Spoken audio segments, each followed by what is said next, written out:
আসসালামু আলাইকুম। ওয়ালাইকুম আসসালাম। প্রবাসীদের বন্ধু পরিবারের পক্ষ থেকে সবাইকে শুভেচ্ছা ও স্বাগতম। বন্ধুরা সবাই কেমন আছেন? আলহামদুলিল্লাহ। আমরা বিগত দিনে অনেক বিষয় নিয়ে আলোচনা করেছি। আজকে একটা খুব ইন্টারেস্টিং বিষয় নিয়ে আলোচনা করব, যেটা আসলে আমরা ওইভাবে মূল্যায়ন করি না। যে বিদেশে যাওয়ার ক্ষেত্রে আমরা কিছু ভুল করি, কারণ আমরা ভাবি ওয়ার্ক পারমিট পেয়েছি তার মানে ভিসা পেয়ে গেছি। অ্যাকচুয়ালি ওয়ার্ক পারমিটটা কি? ওয়ার্ক পারমিট হচ্ছে আপনি যে কোম্পানিতে কাজ করবেন, ওই দেশে যে কাজের উদ্দেশ্যে বিদেশ যাচ্ছি আমরা, যে যেখানে যে কোম্পানিতে যাচ্ছি।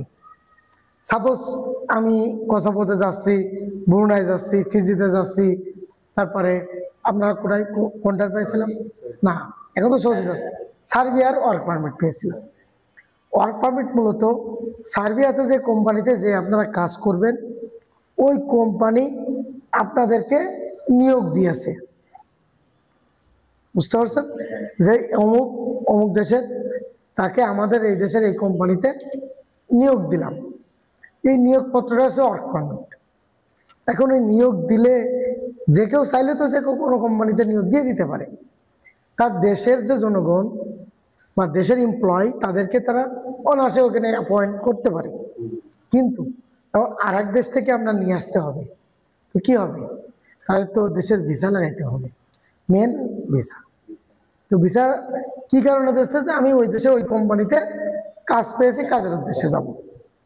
ইন্ডিয়াতে আমরা চিকিৎসার জন্য যাই, তার জন্য কি মেডিকেল অ্যাপয়েন্টমেন্ট নিতে হয় না?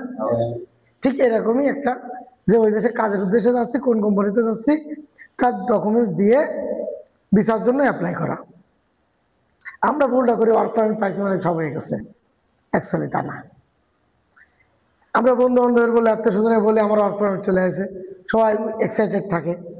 যাক, যাচ্ছে রহিম, এইবার বিদেশে যাক কামাবে, আর আমি বিভিন্ন অ্যাঙ্গেলে তারে টাকা পয়সা চাবো, এ করবো তা করবো। দেখেন, বিদেশ যাওয়ার আগে আপনি যে রাস্তা দিয়ে যাতায়াত করেন, আপনার অনেক আত্মীয় স্বজন বন্ধু বান্ধব আছে, ওই রাস্তা ভুলে গেছে, ওই রাস্তা দিয়ে মনের ভুলে তারা যাতায়াত এখন করে না। কারণ কি? যদি আপনি টাকা সেভ বসেন, তাই না?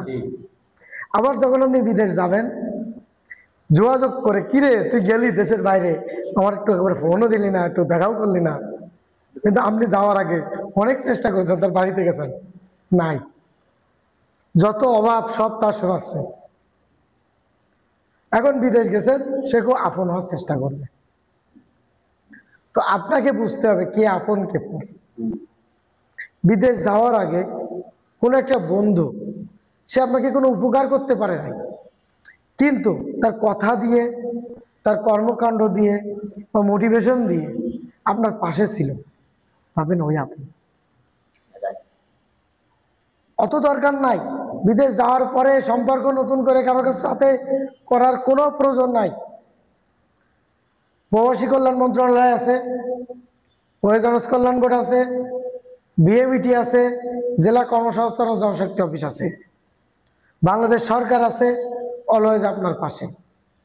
যে কোনো সমস্যা, সব সমস্যার সমাধান, ওই যে একটা হটলাইন নাম্বার, যে কোনো সমস্যার সমাধান পাবেন। অর্থাৎ নতুন করে কেউ আপনার পরিবারের দায়িত্ব নিক, আপনার কেয়ার করুক, কোনো প্রয়োজন নাই। যে দেশের থেকে যাওয়ার আগে আপনাকে অ্যাভয়েড করলো, মনে রাখবেন সে এখন আপনার সাথে সম্পর্ক করতেছে মানে তার স্বার্থ, তার নিজ স্বার্থের জন্য। আপনি ওই দেশ থেকে আসবেন, কিরে দোস্ত কখন আসলি? তোর ভাবি একটা মোরগ পুষতেছিল, মোরগ এত বড় হয়ে গেছে, কবে খাবে আমার বাড়িতে? এরপরে কি হবে? মোরগ খাইতে যায় ফেঁসে গেলেন। আবার কোনো কারণে আপনি অভাবগ্রস্ত, বিদেশ থেকে কোনো টাকা আনতে পারেন না, ওই এলাকায় কোনো মোরগ নাই, ওই ভাবি জীবনে কখনো মোরগ পোষে নাই, এটাই পাবেন। অর্থাৎ বিদেশের মাটিতে যাওয়ার পরে এই বিষয়টা সাবধান। অনাকাঙ্ক্ষিত এই বন্ধুর সাথে আর সম্পর্ক রাখার দরকার নেই। হাই হ্যালো ঠিক আছে, অল টাইম কি খুব অভাবে আছে, জমি একটার পর একটা কিনবেন, ওই তার কাছ থেকে 50,000 টাকা লোন নেবেন। দোস্ত এরকম অভাবে আছে, 50,000 টাকা লাগবে, তোরা আগামী সপ্তাহে দেবো। অল টাইম আপনি ধারের পরে থাকবেন, টাকা অ্যাভেলেবেল থাকুক, কেউ যেন আপনার কাছে ধার চাওয়ার সুযোগ না পাই। বুঝতে পারছেন? পাশাপাশি আরেকটা কাজ যেটা করতে হবে, আমরা যাওয়ার আগে একটা ভুল করে ফেলছি, অমুক তারিখে ভিসা পাবো, তমুক তারিখে। দালালের কথায় প্রতারিত হওয়া যাবে না। দেখেন প্রথম আমরা শুরু করছেন কোন দেশ দিয়ে? লিথুনিয়ায়। লিথুনিয়া হলো না, আলবেনিয়া। আলবেনিয়া হলো না, সার্বিয়া। সার্বিয়া হলো না, এখন সৌদি আপনার দেশটি আসেন। ইউক্রেন। ইউক্রেন সেটা হলো না, এখন সৌদি। এই যে ডাটাবেসটা এখন আমার এখানে করলেন, এইটা যদি প্রথমে আপনার করা থাকতো, আপনি কি এতগুলো দেশ ঘুরতে যাচ্ছেন চিন্তা ভাবনা করতেন? আপনার যোগ্যতা, আপনার কাজ জানা, আপনি যে কাজের উপর যেতে চাচ্ছেন, এই রিলেটেড কোন দেশ আপনার ভালো, এই অনুপাতে ডিসিশন নিতেন, এতদিন হয়রানি হতে হতো না, তাই না? এই জন্যই জিনিসটা একটা সিস্টেমেটিক ওয়েতে আগাইতে হবে। ভিসা যতক্ষণ না কনফার্ম হাতে পাবেন, ততক্ষণ ঘরের বউরেও বলবেন না এই ভিসা পাইছি। কারণ কি, যে জিনিস আপনার না সেটা আপনি কনফিডেন্টের সাথে কখনোই বলতে পারেন না। যদি ভিসাটা আপনার হাতে থাকতো, আপনি নিজেতে ইনভলভ, সবকিছু নিজের দ্বারা হচ্ছে, আপনি টাইম টু টাইম আপডেট দিতে পারতেন। আপনি যাকে বিশ্বাস করতেছেন সে তো বিশ্বাসের যোগ্য না, কারণ তাকে বলা হয় দালাল। কারণ কি বলেন তো, সে দালালি করে খায় দেখেই সে দালাল।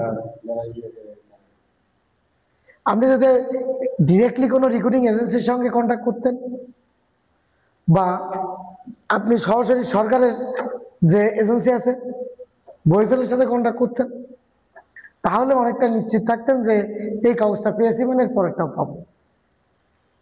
কিন্তু আপনি থার্ড পার্টির সঙ্গে কন্ট্যাক্ট করছেন, ও যাদের সাথে কথা বলেছে তারা ওর একভাবে বুঝায়, ও এটাতে আরো একটু মশলাপাতি দিয়ে খুব মজাদার করে আরেকটা বোঝায়। আর দালালের সাথে যখন আমরা কথা বলি, দেখা যায় যে বিদেশ কোনো ব্যাপারই না, সকালবেলা ঘুম থেকে উঠলাম, দুপুরবেলা ফ্লাইট।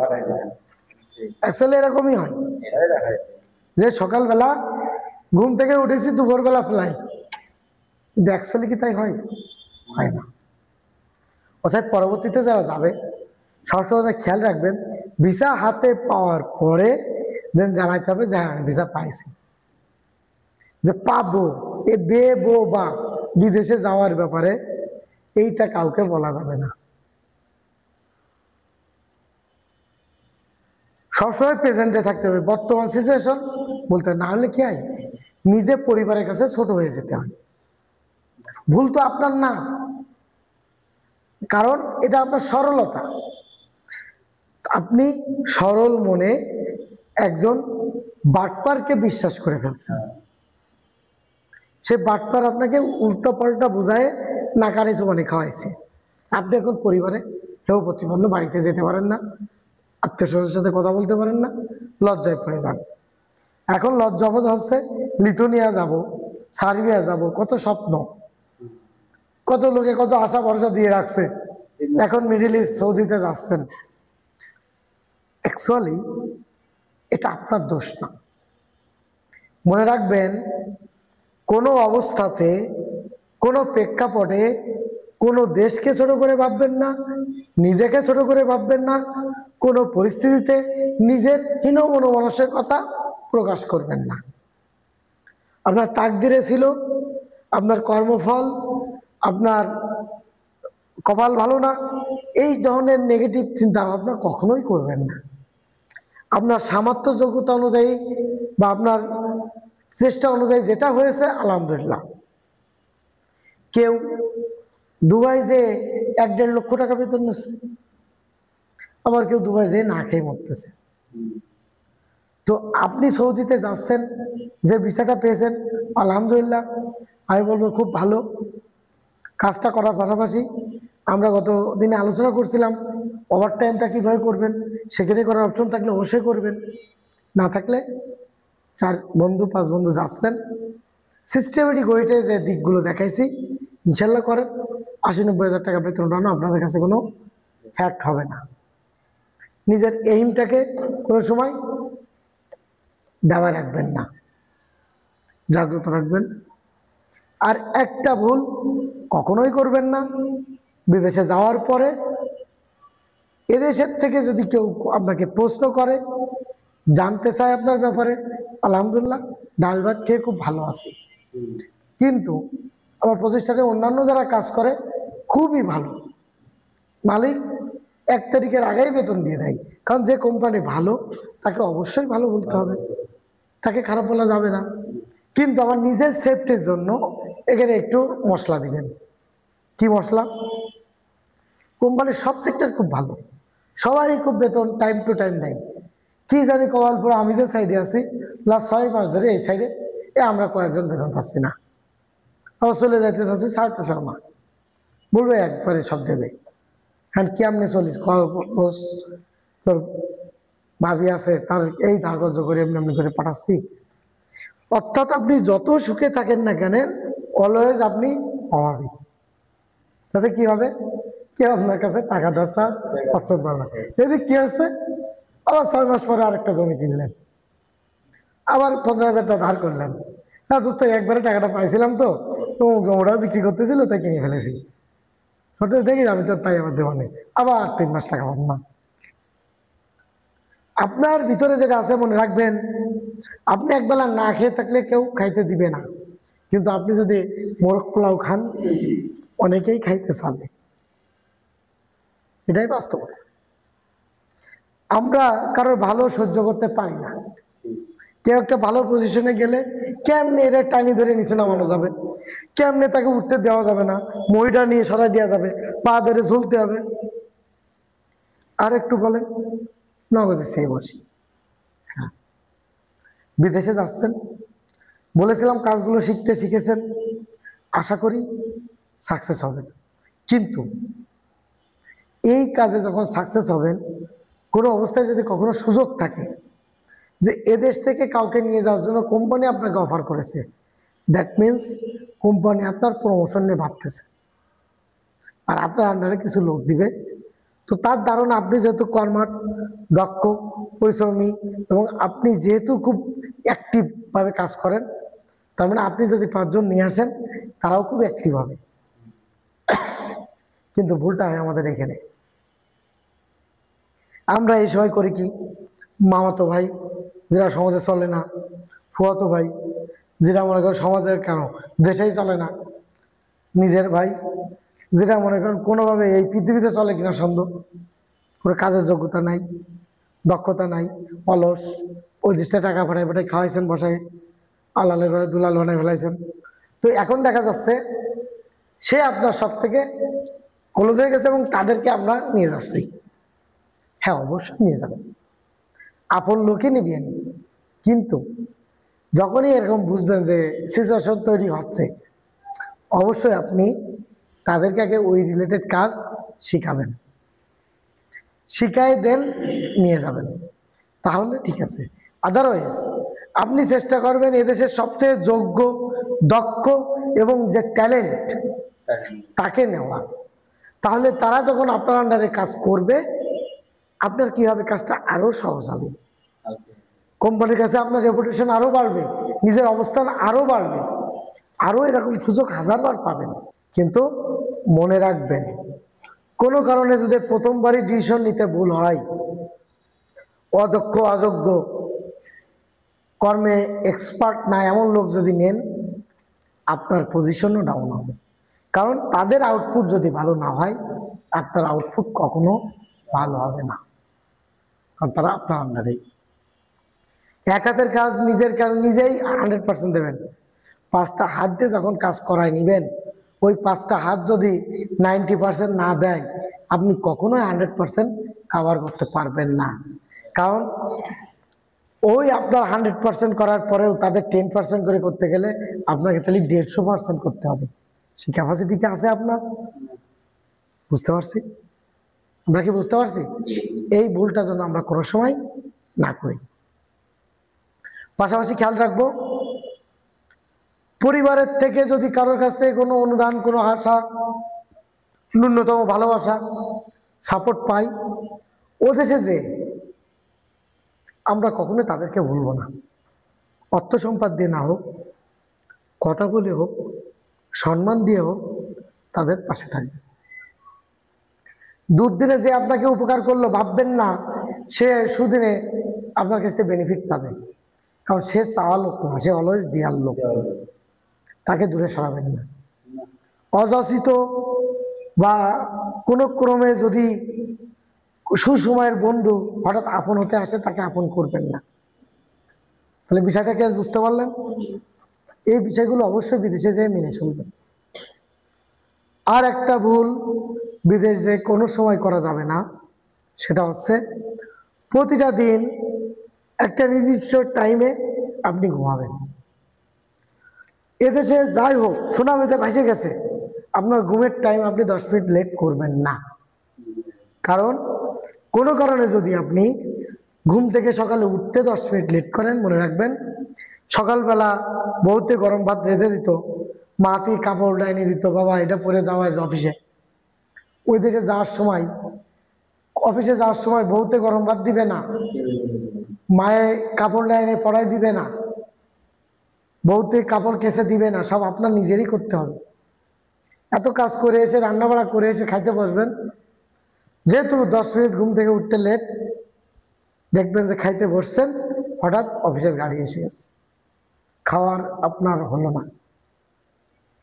এই খাবারটা আপনি ফ্রিজে রেখে দিতে পারবেন না, কারণ গরম। এই খাবারটা আবার বাইরে রেখে দিতে হবে, এসে দেখবেন অতিরিক্ত গরমে খাবারটা নষ্ট হয়ে গেছে। তার মানে ডাবল কষ্ট। তো খেয়াল রাখবেন,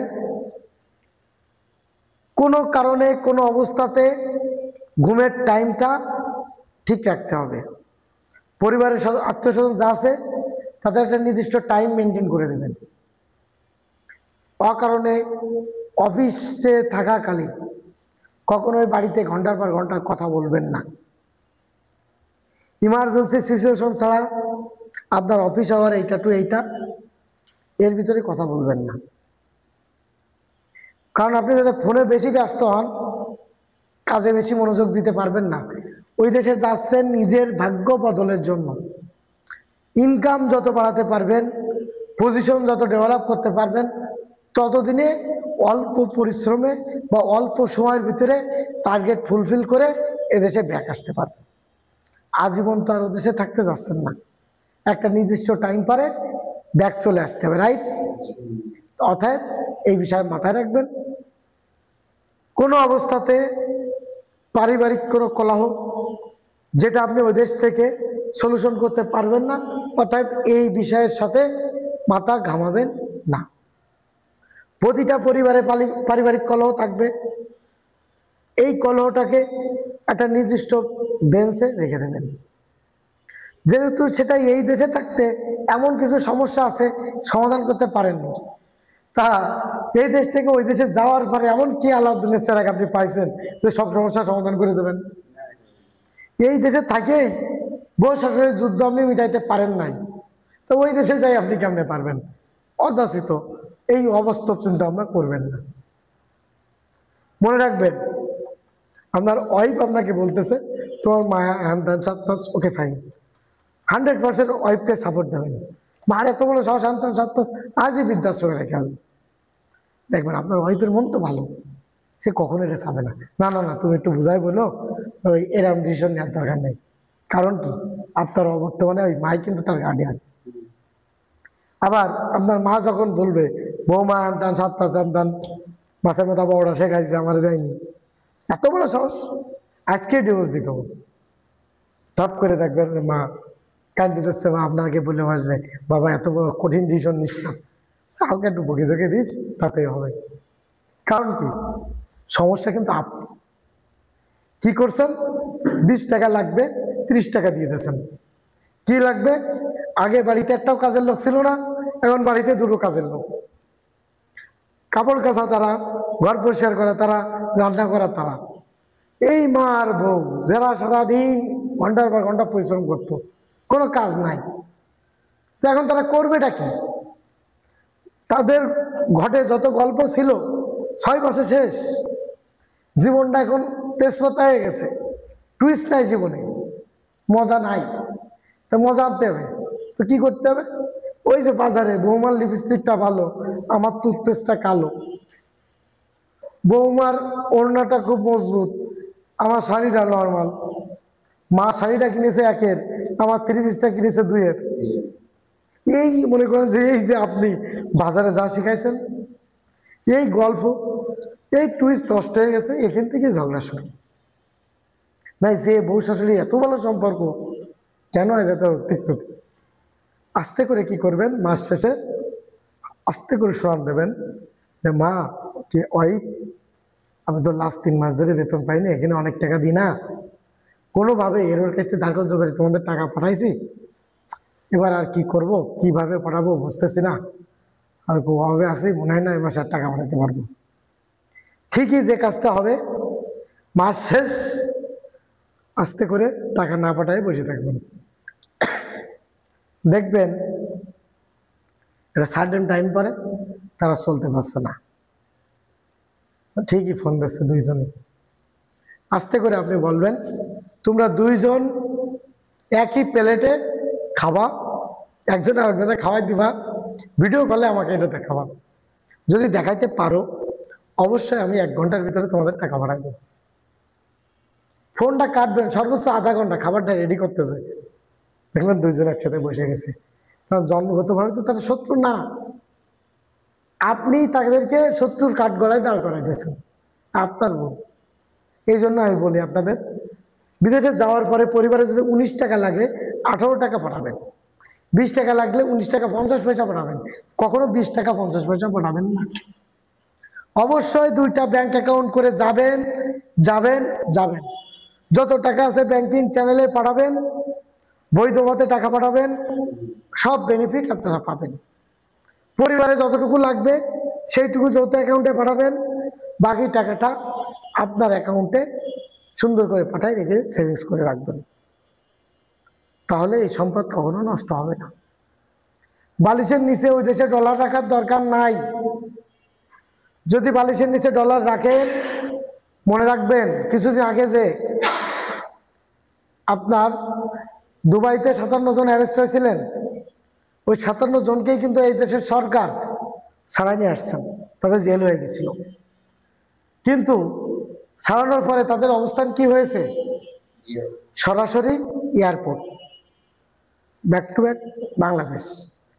বালিশের নিচে যদি $1,00,000ও রেখে তাকে আনতে পারছে, এই জন্য আমি বলেছি ওই দেশে কোনো সম্পদ করার দরকার নাই। আপনি ওই দেশে আর্ন করেন, ইনভেস্টার ওদের সাথে থেকে রাখেন, যে কাজটা আপনাদের মেন টার্গেট, কিন্তু কখনো সম্পদ জমাইতে যেন না, এই ভুলটা কখনো কোনো অবস্থাতেই করবেন না। আর পরিবারে যার যতটুকু প্রয়োজন তার বিন্দু পরিমাণ বেশি দেওয়া যাবে না।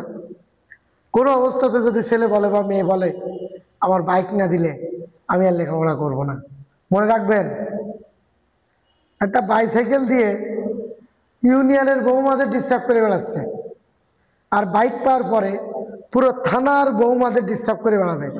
যা এখন সপ্তাহে 1 দিন বই নিয়ে বসতো, তখন কিন্তু মাসে 1 দিনও বই নিয়ে বসবে না, বিষয়টা মাথায় রাখবেন।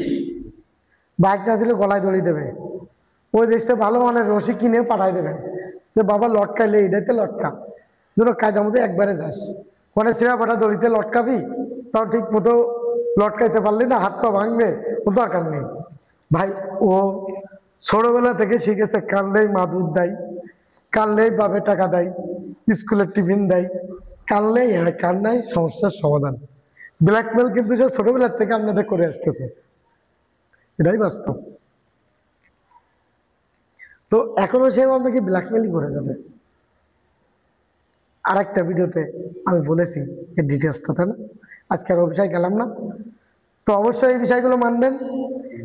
তো যে ভুলগুলো আপনারা করেছেন বিদেশ থেকে যাওয়ার পূর্বে আগেই সবাইকে জানাইছিলেন। আমি বলবো আজকে ভিসা পাওয়ার পরে যখন চেক করানো হলো, মনটা কি ভরে গেল না? অনেক ভালো লাগছে না যে দীর্ঘ 2 বছরের অপেক্ষার আজকে সমাধান হলো। আজকে দিনটা ভালো যাচ্ছে।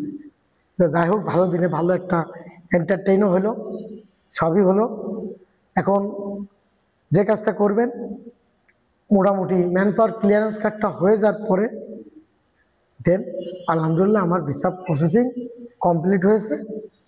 এখন টিকিটের ডেট অনুযায়ী বলবেন, চিন্তা ভাবনা আছে এই মাসের অমুক তারিখের ভিতরে যে কোনো একটা দিনে টিকিট কনফার্ম করে চলে যাওয়ার। এক্স্যাক্ট বলার দরকার নেই। কিছু জিনিস থাকুক না হয়, সব জিনিস পাবলিকলি আনার দরকার নাই। এতে তো আপনার কোনো অ্যাডভান্টেজ পাবেন না, কিন্তু হয়েও তো যেতে পারে কেউ এর ভিতরে আপনার একজন শত্রু বা যে আপনার ভালো চায় না, সে একটা অঘটন ঘটাই দিল। এই ভুলটা করেন না। যেটা আপনার কষ্টের ফল, মেহনতের ফল, পরিশ্রমের ফল, অনেক ধৈর্য, অনেক অপমান লজ্জার পরে পেয়েছেন, কোনো অবস্থাতে যেন কোনো কারণে সেটা আর মিসইউজ না হয়। এই জন্য বলবো অবশ্যই এটা প্রসেসিং শেষে একটা সম্ভাব্য ডেট দিয়ে রাখবেন। যেদিন যাচ্ছেন ওই দিন সকালবেলা সবাইকে একটা গ্রুপ খুলে গ্রুপ কল দিয়ে বা গ্রুপে জানাই দেবেন আমি অনাকাঙ্ক্ষিতভাবে হঠাৎ টিকিট পেয়ে গেছি কম টাকায়, একজনের কাটা ছিল বা পক্ষ চক্কর, এটা বোঝায় তো আমার যেতে হচ্ছে। কে রেখে যাদের সাথে দেখা করার, তার বাড়িতে ঘুরার, কবে কি যাই নিয়ে না আসলাম একটু খোঁজ খবর নিতে, আলহামদুলিল্লাহ ভালো। তো ঠিক আছে, আজকের মতো এখানে যেটুকু শিখলাম জানলাম, একটু উপদেশমূলক কথাবার্তা হয়ে গেল না, তো তারপরেও এই জিনিসগুলো কিন্তু মানা উচিত। নেক্সট দিন, next video, next topics, next আপনাদেরও যে বিষয়গুলো বেসিকলি জানা দরকার, আর আমি এয়ারপোর্টের যেসব বিষয়গুলো মানতে হবে অবশ্যই, সেগুলো আমি পরবর্তীতে আলোচনা করব। তো বন্ধুরা, আমার এখান থেকে আমার যে ভাইরা অনেক তিতিক্ষার পরে তারা আজ ভিসা পেয়ে অনেক আনন্দিত, তারা যাবে। তো আপনারাও যারা বিদেশ যেতে চাচ্ছেন, বিদেশে যাওয়ার পূর্বে আপনাদের অনেক কাজ থাকে। আমি কন্টিনিউয়াস ভিডিও দিয়ে যাচ্ছি, যে ভিডিওগুলো আমি দিয়ে যাচ্ছি অবশ্যই যে ভাই বন্ধুরা বিদেশ যাবেন তাদের উপকার আসবে এই ভিডিওগুলো দেখলে। তো আপনারা যদি কোনো বিষয় জানতে চান বা আপনারা কেউ কোনো সমস্যায় থাকেন, অবশ্যই আমাদেরকে জানাতে পারেন। আমরা চেষ্টা করব আপনার সমস্যা বা সমাধান বা উত্তরণের উপায় সম্পর্কে একটা ভিডিও বানাই দেওয়ার, অথবা আপনি সরাসরি কল করেও আমাদের কাছ থেকে এই ধরনের সেবা পেতে পারেন। প্রয়োজনে আমাদের অফিসে আসতে পারেন। আমাদের অফিসের ঠিকানা বিডিআর সেকশন, অর্থাৎ কামরাঙ্গীর চর, যে রনি মার্কেটের পাশের বিল্ডিং পান্নু প্লাজা, পান্নু প্লাজার দোতলায় মিউচুয়াল ট্রাস্ট ব্যাংক, আর 3 তলায় আমাদের অফিস। চলে আসবেন। আমি রাত 8টা থেকে 12টা পর্যন্ত এখানে আসি আপনাদের সেবায়। যে কোনো ধরনের সহযোগিতা, সেবা, পরামর্শের জন্য আসতে পারেন, কল করতে পারেন। ইনশাল্লাহ উপকৃত হবেন। আমাদের জন্য দোয়া করবেন। আপনারাও ভালো থাকেন। আসসালামু আলাইকুম।